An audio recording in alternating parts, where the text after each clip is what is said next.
Good morning, ladies and gentlemen, boys and girls. Thank you guys so much for tuning in to another episode of All Score No Defense, the best sports channel. And on this episode, I'm going to explain how Paul George might be an MVP candidate early in the season. Let's get into it. Okay, ladies and gentlemen, if you watch like I did last night, you saw the Los Angeles Clippers defeat the Miami Heat in a close, tight ball game. And in this game, Paul George was sensational. It felt like, well, better yet, before I get into that part, did you guys see how him and Kyle Lowry were going at it? Man, that was vintage Kyle Lowry last night because he had it going from three-point line. But that's neither here nor there.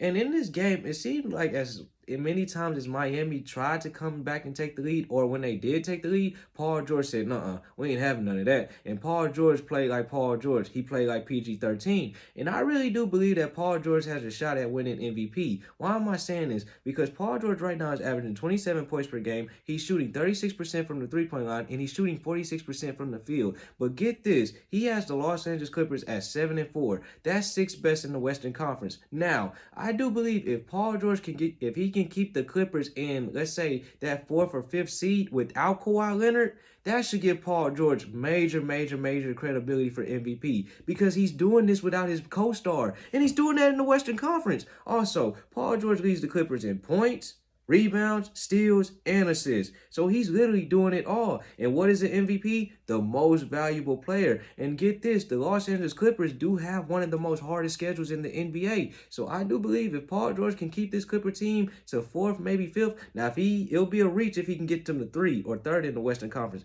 But if he can keep them at 4th or 5th seeds, that 4th or 5th seed, I really do believe Paul George should receive some recommendation for MVP, or he should receive some votes. But that's all for this episode. Thank you guys so much for watching. If you're new to the channel, be sure to subscribe. I do new episodes like this Monday through Friday, and I'm out.